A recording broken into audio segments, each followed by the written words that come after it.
What's going on? What's going on, y'all? You know who it is. You know what it is, man. It's your boy Big June. I'm back at it here with another episode of Big June Sports Talk, where sports discussion becomes sports debates and so on and so on, man. Where we discuss the good, the bad, and the ugly. Everything and anything in the sports world, I touch on this platform, man. You know, before I get into this episode today, so a couple of little things I want to get off my chest. Just real fast. First things first. As far as everything with the Kevin Durant situation in Brooklyn, wasn't it you who advocated for Steve Nash to become the head coach of the Brooklyn Nets? I mean, wasn't it you who selected Kyrie Irving as your running mate when you signed in Brooklyn? It was a package deal. And last but not least, right? Wasn't it you who gave your blessings, the green light, for the Brooklyn Nets to acquire James Harden? I mean, I'm trying to figure it out. What's going on in the Barclays, my friends? It's getting real ugly and messy over there, man. But it is what it is, man. As far as, let me address my New York Yankee fans who act like the sky's falling because we've been playing bad ball of late. Listen, it's 162 games in a season. Winning streaks of both kinds are going to happen. Winning streaks, bad losing streaks. It happens. Again, it's 162 games in a season. We're currently in first place. Yes, it's not double digits like it was in the first half. We're going to get it together. We're going to start playing great ball when it counts the most, leading into the playoffs. Again, it's 162 games in a season. We're currently in first place by 9.5. The sky isn't falling, my Yankee fans. Hold yourself. But talking about this Lawrence Phillips, right? As I dug deep, and I ain't go too deep. No childhood and none of that. But you got to ask yourself on episodes such as this, what would in his childhood, as far as, did he grow up with both parents?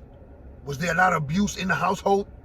Things of that nature, because, for one to become a running back, a star running back in the collegiate level, to make it to the pros, the NFL level, and, for whatever reason, anger issues, anger management, it was all taken away.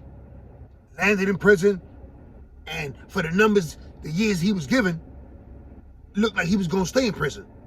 And I'm going to get into all that, the details of the incidents and all that, right? But when you discuss the good, the bad, and the ugly, as far as Lawrence Phillips, I might have just gave you the good, a star running back at the collegiate level. Got drafted by the St. Louis Rams. Yeah, I'm that old. I'm from that era. Got drafted by the St. Louis Rams in the first round, right? With the 6th pick. Living out his dream. And then it all went wrong, right? I'm going to get into that. I'm not even going to go, I'm not even going to hold y'all no more. Lawrence Phillips, born May 12th, 1975. My son's birthday too. Love you, boy. January 13th, 2016 was the date of his death.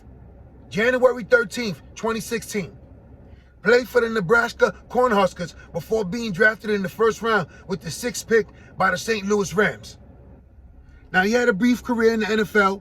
No major numbers that popped out, but I'm going to give it to y'all real quick. Rushing yards, 1,453 with 13 career touchdowns. Like I mentioned, brief career in the NFL. Yes, he was a star at the collegiate level, leading Nebraska to an Orange Bowl win in 1995 and a Fiesta Bowl win in 1996. So, if you're a college football fan, these are the great bowl games at that time. Now it has the format for the playoffs and all that. But at that time, you wanted to get into the Orange Bowl, the Sugar Bowl, the Fiesta Bowl, etc., right? Now, this is where things start going dicey for that man. On August 21st, 2005, Phillips was arrested after driving a car into 3 teenagers following a pickup game dispute. So now, let me rephrase myself real fast, because us old heads remember the image of Lawrence Phillips being escorted out of jail by head coach Dick Vermeil. So obviously he was already getting in trouble with the law. But like I just mentioned, on August 21st, 2005, Phillips was arrested for plowing his car into 3 teenagers following a pickup game dispute. At the time of the arrest, Phillips was also wanted by the San Diego Police Department in connection with 2 domestic violence incidents involving a former girlfriend. So now, the plot thickens. Arrested for mowing through 3 teenagers after a dispute at a pickup game, right?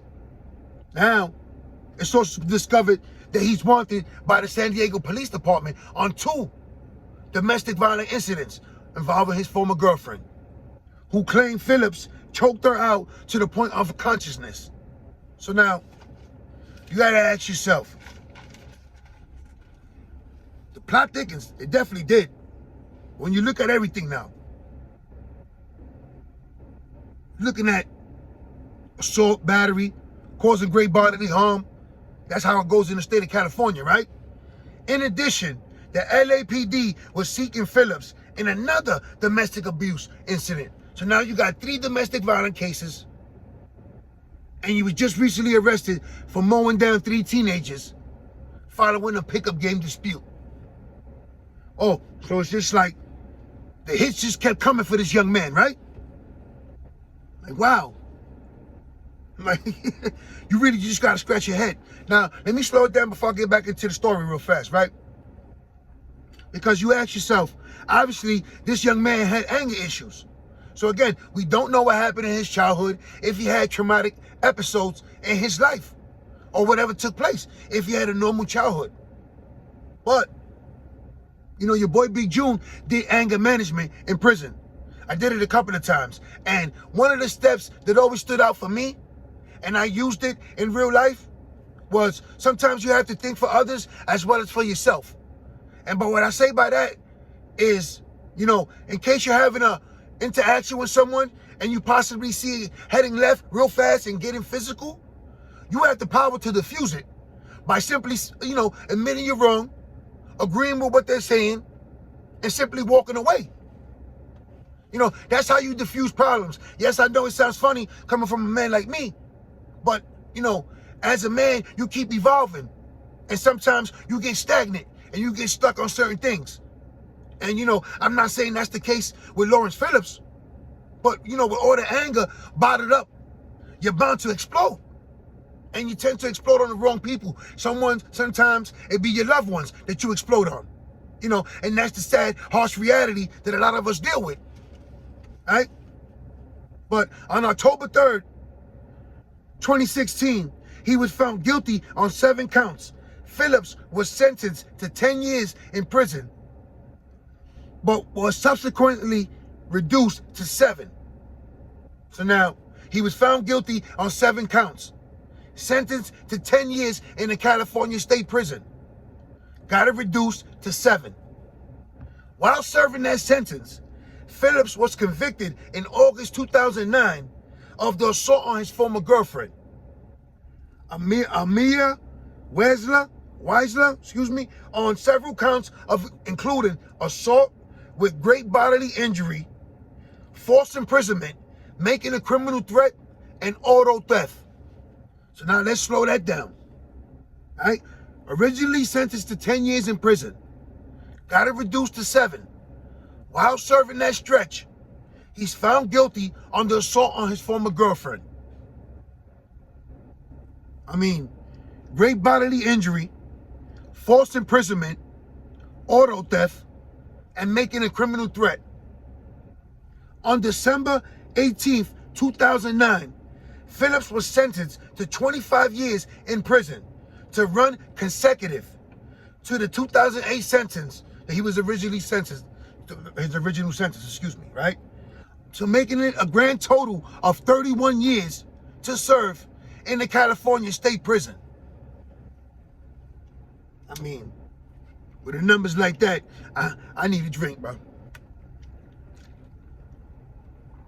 So he's already serving 7 years when he's found guilty on assault on his former girlfriend. They added an additional 25 years to run consecutive, making it a total of 31 years in prison. So I haven't even got to the ugliest part yet. You know what I'm saying? No pun intended. I haven't even got to the ugliest part. Because this story truly is, it is wicked, and there's a lot of twists and turns in it, right? Under California law, since his crimes harmed other people, he was required to serve at least 85% of his sentence before becoming eligible for parole. So let me slow that down for him, because that also applies for New York State, for violent offenders. You have to serve 85% of your time before you're eligible. Eligible doesn't mean that you're going to be granted parole. Eligible for parole. So 85% of 31 years. You can pull out your calculator and do your math yourself. On April 12th, 2015, Phillips' cellmate, Damian Soward, the cousin of former NFL wide receiver R.J. Soward, was found dead in the cell the two men shared. Let me repeat that again. On April 12th, 2015, Phillips' cellmate, Damian Soward, cousin of NFL wide receiver R.J. Soward, was found dead in the cell the two men occupied. So now, if I just mentioned, I haven't even mentioned the ugliest part, but here it is. It gets uglier, but let's start with this. Soward, who was serving 82 years to life for a murder conviction, was choked to death, and Phillips was regarded as the prime suspect. So now, here you have two men in the cell, one serving 31 years, a former running back, another one serving 82 years, both for murder. Now, this was the cousin of former NFL wide receiver R.J. Soward. Who knows what ties that man had? But the million-dollar question we all want to know is, what led to Lawrence Phillips killing his cellmate? Could you imagine that dialogue right before Soward was choked to death by Lawrence Phillips? That animosity, that anger, that rage at that moment. Could someone say the moment of truth? It's just me and you in the cell. Now, your boy Big June, I've been in a double bunk, and I thank the Lord that I was able to move out unscathed and unharmed. But everyone doesn't have that same, story. Now, here it is, cellmate serving 82 years to life, also for murder. Now, who knows if he has criminal ties, like gang member, whatever? No one knows. I didn't get into that part. What I do know is he was found dead by the correction officers, right? And Phillips was the other man in that cell. On September 1st, Phillips was charged with first-degree murder, with the district attorney being granted a motion to reconsider the death penalty. Yes, I definitely got to slow that down, right? Do you hear what I just said? On September 1st, Phillips was charged with first-degree murder, with the district attorney being granted a motion to reconsider the death penalty. So now it just looks like, this man, Lawrence Phillips, is never getting out of prison. You just killed your cellmate. You're currently serving 31 years in prison. You're looking at life without the possibility of parole. Life without parole. Now the district attorney is reconsidering, the death penalty. This man is never getting out. You went from a star at the collegiate level as a running back, drafted in the first round by the St. Louis Rams, to now possibly facing the death penalty and an automatic life without parole. Phillips was awaiting trial in a segregated custody when he was found unresponsive in his cell by officers around midnight on January 12, 2016. Phillips was pronounced dead at 1:30 a.m. in a suspected suicide. So while he was awaiting trial for the murder of his cellmate in segregated custody, SHU, 23-hour lockdown, possibly suicide watch, all the good stuff, right? When he was found unresponsive. Could you imagine what was going through that man's mind when he ultimately decided to take his own life? Again, like I mentioned, 31 years in prison, currently sentenced to. Awaiting a trial on the murder of his cellmate. Facing possibly a death penalty or automatically life without parole. That mindset for him, going into that, where you ultimately take your own life, the ultimate sin. Right? So Lawrence Phillips, again, a star at the collegiate level for the Nebraska Cornhuskers. Drafted by the St. Louis Rams in the first round with the 6th pick. To becoming an inmate in the California State Prison. 31 years he was serving at that time when his cellmate was found dead, choked to death. I mean, I got a few more to go into this, so let me just give it to you. The day before, a judge ruled there was enough evidence to bind Phillips over for trial in the murder of his cellmate, Soward, right? So, the day before Lawrence Phillips committed suicide, the judge ruled that there was enough evidence to move forward in trial. So again, with all the things I just mentioned, the motion granted for the DA to reconsider the death penalty, an automatic life without parole, currently serving 31 years. I mean, it got that bad that Lawrence Phillips didn't want to be here no more. He didn't want to be on this earth no more. He did not want to breathe no more. It's wicked. Right? Phillips had a do not resuscitate note taped across his chest when he was found dead. In case they did find him and he still had a pulse and was breathing. He did not want to be resuscitated. He did not want to be saved. Again, let me repeat that. Phillips had a do not resuscitate sign across his chest. A coroner determined Phillips hanged himself in his cell. I mean, what a wicked end to that life. Look how it all started. Full of potential, full of growth, full of him to become possibly one of the greatest running backs ever to suit up in the NFL. To becoming just another statistic, a number, an inmate, a story such as the one I'm telling. It truly is sad and wicked. You know, it's just crazy. On January 15th, it was announced that the Phillips family agreed to donate his brain for CTE examination at Boston University. So again, you know, no one knows how this young man grew up, what kind of childhood he endured. What we do know is he was a former star at the collegiate level, drafted into the NFL fold. Lost it all. Couldn't control his anger. Assaulted a former girlfriend. Plowed his car into 3 teenagers after a dispute at a pickup game. I mean, the list goes on and on. So, you know, it's safe to say that Lawrence Phillips was definitely doing anger management in prison before he murdered his cellmate. Right? Because those are some of the steps an inmate has to do before they possibly can be eligible for parole. It's always guidelines and certain requirements that's needed. Not saying that he was going to see the light of day and be released into the streets, into society.